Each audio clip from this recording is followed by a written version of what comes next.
Uno de los temas más debatidos e interesantes que aún quedan por resolver es el de la conciencia. Infinidad de pensadores y científicos se han preguntado la naturaleza y los mecanismos de esta aparente presencia y voz que conforma lo que somos. Pero ¿de dónde viene la mente y la individualidad? ¿Acaso es un producto de la evolución? ¿Cómo se relaciona con el cerebro? Sabemos que el cerebro es un resultado de la evolución. Muchos organismos lo han desarrollado, pero ¿acaso la mente es un subproducto del cerebro? Y si es así, ¿en qué momento se desarrolló la conciencia? ¿Qué beneficios le dio a la especie? ¿Y por qué no parece haberse desarrollado de la misma manera en otras especies? Como ven, las preguntas no acaban. Hay miles más de cuestiones que involucran a la conciencia. No pretendo explicar qué es la conciencia exactamente, ni tener la última verdad. Se estima que se necesitarán de muchas mentes brillantes para resolver este misterio. Sin embargo, hay temas interesantes en los que podemos profundizar para entender, aunque sea un poco, el embrollo que conlleva este tema. Una de las muchas razones para explorar el funcionamiento del cerebro es el hecho de que existen lesiones que transforman la vida de algunas personas en verdaderos infiernos. Mucho se dice que el cerebro es el instrumento más complejo del universo, pero ni esta obra maestra es ajena a los errores. Quizá el ejemplo más conocido es el de la enfermedad de Alzheimer, una terrorífica afección que despoja de su identidad a las personas. La depresión también es un gran mal que ataca a nuestras mentes.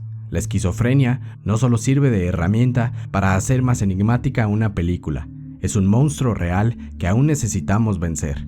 Por estas y muchas otras razones, es necesario que profundicemos en el laberinto de la mente y que encontremos respuestas. Podemos tener algo claro: la conciencia sí está relacionada al cerebro. Esto se demuestra al ver que los fármacos o las lesiones cerebrales tienen consecuencias en la conciencia. Sí hay una relación entre el mundo material y ese mundo que, para términos prácticos, le llamaremos espiritual, sin relacionarlo a las religiones ni nada sobrenatural. Entonces, podemos decir que son las neuronas las que, probablemente, crean la mente. Si esto es así, hay buenas razones para pensar que la evolución sí participó en el desarrollo de la conciencia. Para empezar, dejemos claro el significado de la conciencia. El bioquímico Nick Lane explica que la conciencia puede distinguirse en dos formas: la conciencia extendida, que se refiere a esa presencia que conforma quienes somos en el núcleo, sin lenguaje o nacionalidad, y la conciencia primaria, que es más animal y conlleva emociones, motivaciones y un conocimiento del mundo. Algunos podrán pensar que la conciencia solo está presente en los humanos, pero como indica el científico Derek Denton, ¿acaso un zorro que ha caído en una trampa no es en cierta forma consciente de su situación e intentará liberarse? El lenguaje parece ser necesario para la conciencia. Sin embargo, el lenguaje puede ser programado en una máquina sin que ésta tenga ninguna forma de conciencia. La memoria e incluso el razonamiento de igual forma pueden programarse en máquinas, así que tampoco podemos decir que ellas son la conciencia en su totalidad. Si esas habilidades del cerebro no son la conciencia en sí misma, ¿qué nos queda? Nick Lane apuesta a que debemos ir a un lugar más profundo: las sensaciones. Es fácil imaginar robots con la capacidad intelectual de Deep Blue, con lenguaje, con sensores del mundo externo, con una memoria casi infinita. Pero sin conciencia, nada de alegría, ni pena, ni amor, ni tristeza por las despedidas, ni júbilo por el conocimiento, ni fe, esperanza o caridad. Tampoco emoción por un aroma delicado o una mirada, ni calidez del sol en el cuello, ni tristeza por las primeras navidades fuera de casa. Tal vez un día, un robot sentirá todo esto en sus engranajes, pero de momento no sabemos cómo programar emociones.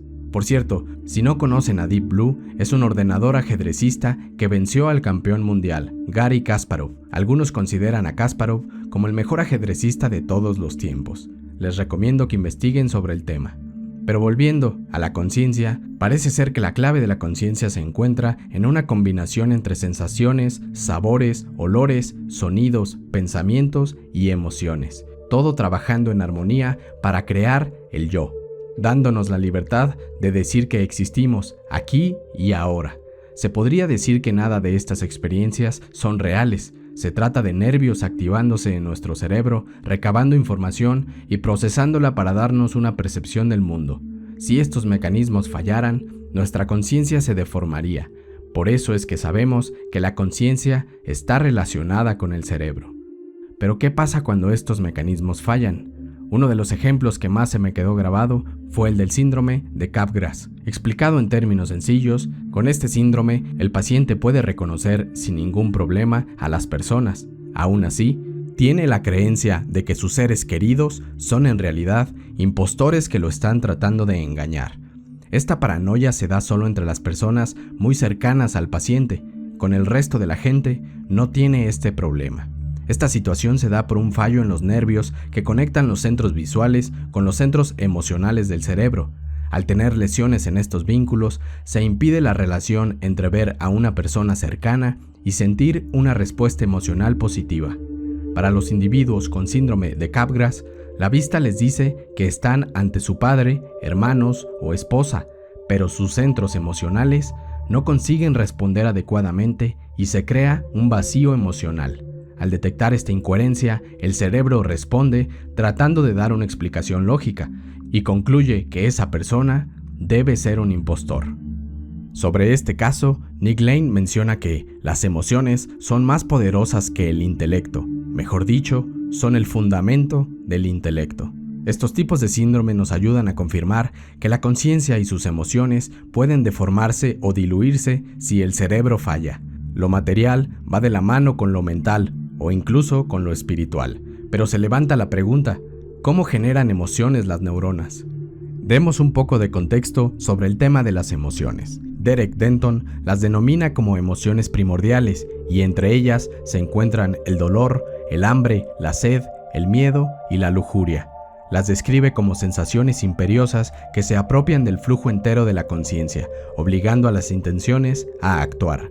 En otras palabras, cuando sufrimos de un hambre demasiado fuerte, nuestro cerebro y conciencia se enfocan a su máxima capacidad a esta emoción. Usamos toda nuestra fuerza en resolver esa situación. Esto debe ser una respuesta evolutiva, una respuesta de nuestro cuerpo para evitar la muerte y propagar la especie. Lo mismo pasa con el dolor, sea físico o emocional. Esa emoción que tanto vemos como algo maligno, ya se ha entendido que es en realidad una protección y una señal de alerta para evitar que nos hagamos daño. Todas esas emociones tienen un propósito evolutivo y por consiguiente la conciencia también tiene utilidad biológica. El padre de la psicología, William James, sostenía que al ser los sentimientos fenómenos biológicos creados por selección natural, también deben ser físicos. Después de todo, producen efectos físicos o materiales. Pero si son algo físico, exactamente ¿en dónde están? ¿De qué parte de la materia se crean o se desprenden esos sentimientos? ¿Acaso es de las neuronas? Aquí el tema se vuelve un embrollo aún más grande. Algunos científicos de renombre incluso optan por explicaciones que, aunque no son imposibles, por el momento caen en el reino de lo místico, a falta de pruebas. Por ejemplo, el mismo James acudía a explicar que las emociones y la conciencia no solo están en nuestro cerebro, sino que están en todas partes. Son parte de todo, y nuestro cerebro simplemente las está expresando. Él creía que no logramos encontrar la conciencia debido a que existen propiedades de la materia que aún no hemos descubierto. Una especie de polvo mental, así es como lo llamaba, un polvo mental que impregna el universo. El físico químico Graham Kearns Smith sostiene algo similar, llamándola la bomba en el sótano de la física moderna. Él explica que, si los sentimientos no corresponden a ninguna de las propiedades conocidas de la materia, la propia materia debe de tener algunos rasgos adicionales. La selección natural habría actuado sobre estos rasgos, organizándolos y procesándolos con nuestro cerebro, dando lugar a sentimientos internos. Este investigador incluso invoca la ya muy mencionada mecánica cuántica, creando una explicación que no se puede negar que es hermosa. En términos generales, el científico piensa que los sentimientos son las vibraciones de las proteínas. Estas proteínas vendrían siendo como instrumentos musicales, mientras que las vibraciones o los sentimientos que producen serían la música. Es decir, la conciencia y nosotros seríamos música. De nuevo, estas interesantes explicaciones no tienen la evidencia necesaria para validarse, pero creo que tampoco deben olvidarse. Como ya sabemos, el entendimiento del enigma de la conciencia aún está en desarrollo. Nick Lane menciona que no sabemos lo suficiente sobre la naturaleza profunda de la materia para saber qué hacen las neuronas para transformar materia bruta en sentimientos subjetivos. Aunque dejáramos de lado las explicaciones que tienen que ver con propiedades misteriosas de la materia, sabemos que los sentimientos están ligados a la conciencia. Los sentimientos parecen reales porque tienen significado real, significado que ha adquirido en el crisol de la selección, significado que procede de la vida real, de la muerte real. Aunque ahora mismo no podamos responder qué es la conciencia, sigamos investigando sus propiedades y habilidades y sigamos debatiendo y persiguiendo sus elusivos métodos. No dejemos que esta maravillosa parte del universo se quede incomprendida.